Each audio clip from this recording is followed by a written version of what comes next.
So, kani akong i-share niyo karon about the kabahin ni Moshe was bringing the Torah, table of the tablets that yang gidalagi kan pagarit the fingerprints of Elohim written from sa mga kamot sa Elohim to give to the children of Israel. He was in the Mount Sinai to bring it down to the mga children of Israel nasa ubos.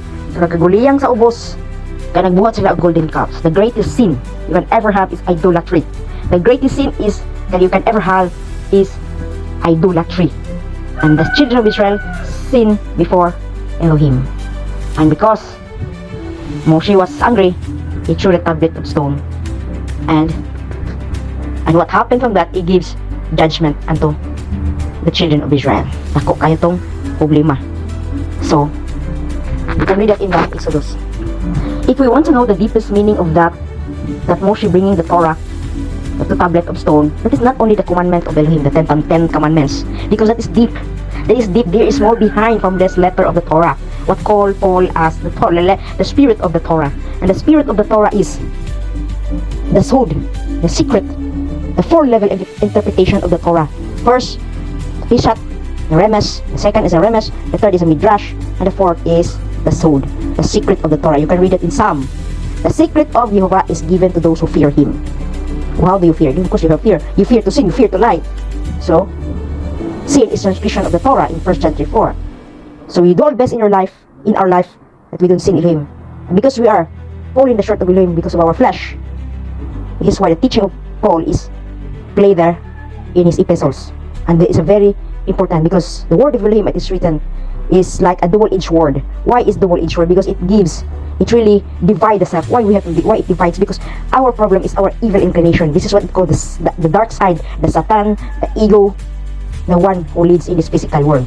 But if it's not imong di siya guided, it can really destroy your physical life.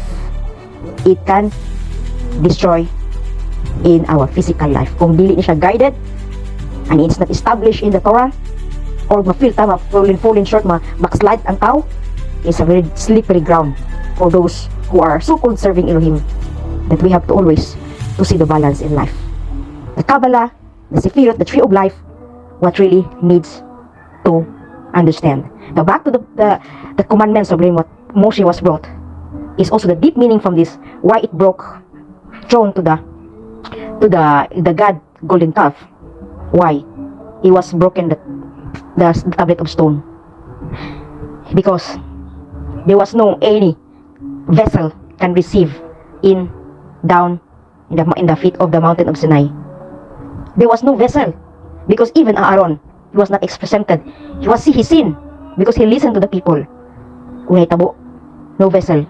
In sin ang iyang mga katawhan. There was no vessel to receive. Why? Because of idolatry. And idolatry, what really the great sin that can really disconnect, block, and stop the connection unto Elohim. So this is why it's very important when we need the Torah. We need a vessel that can really connect to the upper world. The place, the Mount Sinai, is really the Holy Torah was being received there by Moshe. So it was broke because there was no vessel to receive the Torah of Elohim. The same po na sa ato karon. If there is no vessel or a house, which called by Paul the temple of Elohim, it will break. It will give judgment. It will be a house shaking by all this calamity. It is so. So, in this case, Moshe goes back to Elohim. And Moshe represent the Mashiach, the intermediary between the children of Israel and Elohim. Because if not, you see, it's a picture of Mashiach. Yeshua Mashiach. He gone back. Only few from his disciples received the Torah when he brought the Torah. He is a living Torah. He is a perfect vessel of Elohim who received the Torah. He is. And then, because only few received him, then this is why the temple in Jerusalem was destroyed, because no more in the presence is there. It is already in his body, the body of Mashiach. What is the temple of Elohim? And this is not the temple of Elohim which is in the earthly, but it is the temple of Elohim in the heavenly places, which is the body of Messiah. So this is a very Kabbalistic teaching, the body of Messiah, that we can learn a lot, and not by in the plain text to understand that, because Paul, there's a pattern that he is using on this learning the body of Messiah. The 10 commandments also represent the 10 Sephirah, the 10 Sephirot, from the Keter, Okma, Bina, and the Zer Ampin, which is the 6 Sephirah, the Kesed, Kivura, Tiferet, Netzach, Hod, and Yesod. You see, it's already 9, and the last one is the Malkut. The Malkut, it's 10 Sephirah, represent the 10 commandments, is also represent the 10 Sephirah, the Sephirot, plural. So you see, it's already in the Kabbalah to play this 10 Sephirah. This is very, very deep. I tell you, this is very, very deep, and it's a powerful teaching of Paul. So it takes time. You have to be patient to learn from this tree of life, from all this, the four heavens to learn. The world of Bazilus, the world of Beria, the world of Yitzhira, and the world of Asaya. The world of Asaya is our place. We are living in the material world. This is the place that should be received, and we are belong that. It should be the Torah is given by Mashiach. Must have a right vessel to receive of that, so that we can elevate ourselves. We can be connected into the upper world, and we can be in alignment, in unity.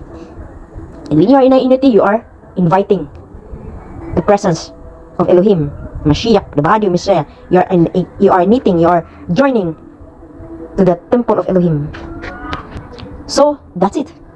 I can share in a little way sa ako nalaman for after all the years learning about the spirit of the Torah, which is called, when you say the spirit of God, is the mysticism of the Torah, the soul, the secret.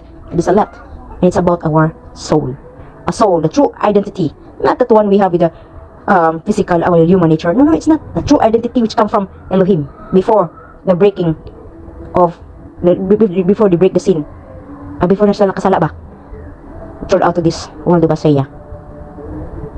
The beauty of the 10, the commandments of Elohim, because it's there embedded all what is coming ahead, the future we will have, that soon, that we will be reconnected to Elohim, as we have a faithful servant doing his job, learning and studying the Torah. Then there will be a reward. There will be a reward for those. The mindset is not in the materiality, but in the mindset as it is written in the Parashah, as Paul said, set your mind from the heavenly places. Heavenly. Set your mind from above.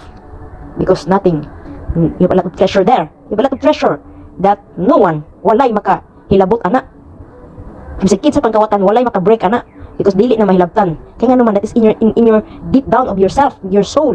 Nobody can touch that. Nabito'y mabasa nimo nga, makuha nila yung kinabuhi, patili na siya makuha nimo. Dili na basa-basa makuha nimo. Kaya naman, buhi man na. Para man bisag pagpatyon ang lawas, buhi na siya, nga liso, nga moturok gihapon. Bisag, malaya na siya. Napatayan yung body, but ang kinabuhi, ang true self is alive because it is in Mashiach. In Mashiach, you are resurrected in Mashiach. Usama sa liso, nga motubo na siya mo sprout, gihapon na siya. When it sprout means there is life. It is so. It is so. When you receive the true word of Elohim, the true word of Elohim, can you will learn to master your own, both by what? By true, the imuna. Bitahon imuna, the trusting faith will grow. It's a process. Mo proseso na, dili na basa-basa nga, musalig ko. Kaya ano, na kay battle inside. Na imong paga. Kung na'y gubat sa gawas, na po kay gubat sa imong kaugalingon.